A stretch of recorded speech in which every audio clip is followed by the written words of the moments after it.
Let you know that. Our first speaker is Paul Smith. He's an alumnus of 7 years in the military's StarGate remote viewing program. He's author of Reading the Enemy's Mind Inside StarGate, America's Psychic Experience. Among other things, he's the president and chief instructor of the for-profit Remote Viewing Instructional Services, and is also this year's president of the nonprofit International Remote Viewing Association. So, Paul Smith. Yeah, he's here. He's coming. Where am I supposed to be?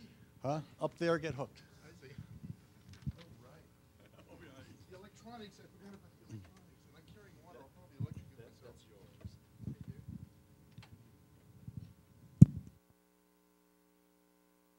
you. We'll put this in your pocket. That's for Okay, can you hear me? Much to your misfortune, you can, right? Right. Got your remote control here. Okay. Forward, backward, laser pointer. Laser You're pointer, seeing what that's they're this seeing. guy, this red thing up Red here? thing's laser Okay, pointer. excellent. I'll be giving you a 5 minute, 3 minute, 1 minute.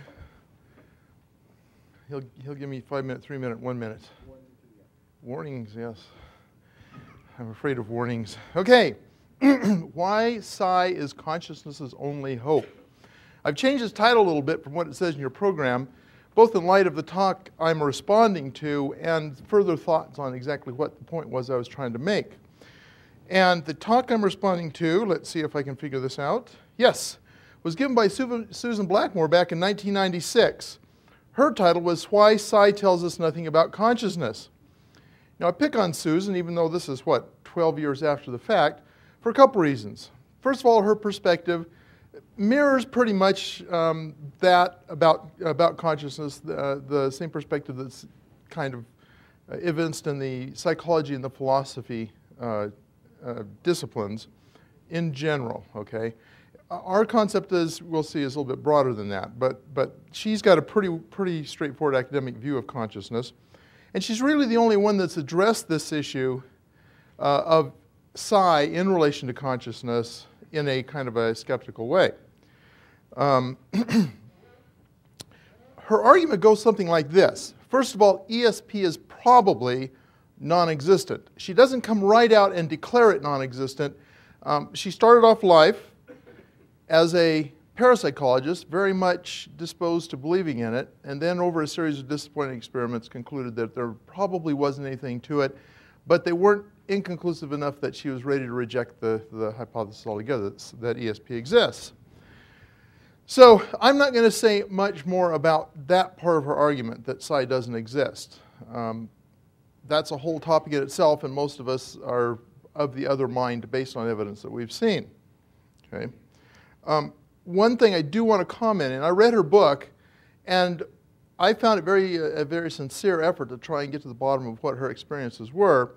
But I think that throughout it demonstrates the failing that many people who get interested in ESP fall into, and that is to lay too much faith in a certain paradigm or lay too much faith in a certain way of thinking about it and not being ready or able or willing to branch out and consider things from a different perspective, question one's assumptions, think of a different way of approaching it. She seems to have gotten kind of locked into a certain perspective, and that happened to be a perspective that didn't work, and hence her disappointment. Okay. So the second part of our argument is that even if ESP does exist, and this should have been psi, every time you see ESP, think psi, even if ESP or psi does exist, it gives no evidence for consciousness. And further, neuroscience hasn't found any evidence of consciousness. They've found no location in the brain where consciousness exists, or where consciousness is processed or whatever. This is all more broadly known as the argument from physiology and the philosophy of mind. The idea that science hasn't found anything that isn't physical in the brain, and the conclusion is, therefore, we can safely presume that there is nothing that isn't physical in mental or brain processes. Okay, so this raises two questions that we have to kind of address. First, what is consciousness? And there are a couple of answers to this. One is the easy answer: nobody knows.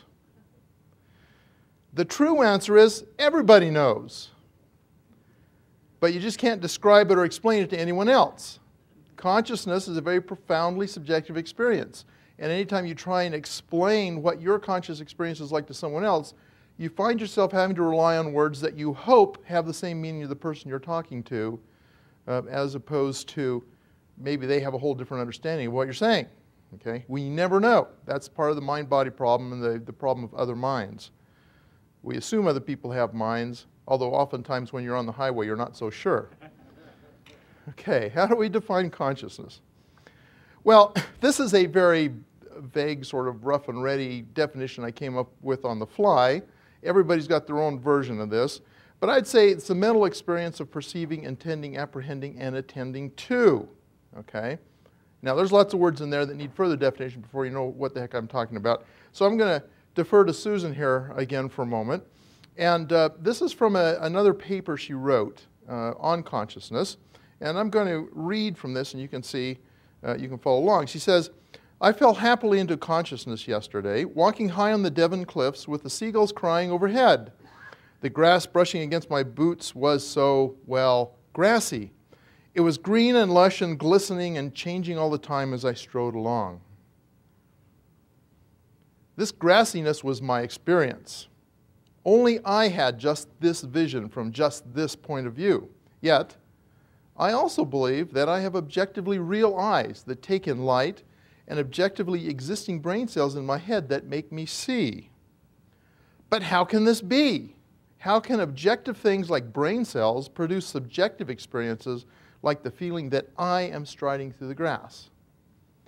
And that, of course, is the problem of consciousness for philosophy of mind and for psychology. How is it that brain cells, hardwired functional kinds of entities in a physical brain, how can they produce the experiences we have when we have a conscious experience? There seems to be a disconnect, and it's been addressed in a couple of different ways. David Chalmers calls it the hard problem, the problem to try and figure out how you can explain how things feel in terms of fMRI and EEG and firing of synapses and all of that kind of stuff that we try and explain everything else in terms of. Joe Levine calls it the explanatory gap, but it's essentially the same problem.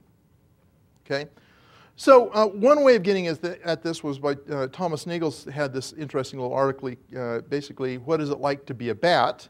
And so oftentimes people refer to consciousness as the experience of what it is like to be you, or to be me, or to be anyone else.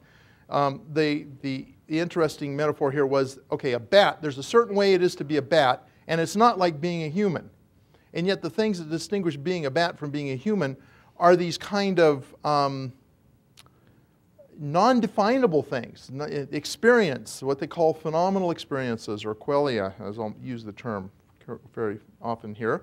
Okay, so these are the things that go into making up a what it's like experience, all right? Perception, the standard sensual perception, the sensory input then processed by the brain and producing these experiences. Cognition, the processing of information. Phenomenal experience, the actual experiences we have of red or pain or the smell of cinnamon and those kinds of things. And intentionality, the sense we have of relating to the rest of the universe, the sense of aboutness, as Brentano called it, where when we regard a glass full of water, we are aware of that thing as an object, as an entity in itself, sitting there in a way that isn't expressible. We just know it's there and we're aware of that. That's a kind of aboutness that is the root of intentionality. So we addressed the first question very inadequately, what is consciousness? Let's talk about this, a second question that's perhaps more important to this lecture. Why is consciousness in trouble? Why is it that consciousness needs hope? Why is it that consciousness needs help? Why is psi not of any help to consciousness? What's the problem? Okay, so here's the threat to consciousness.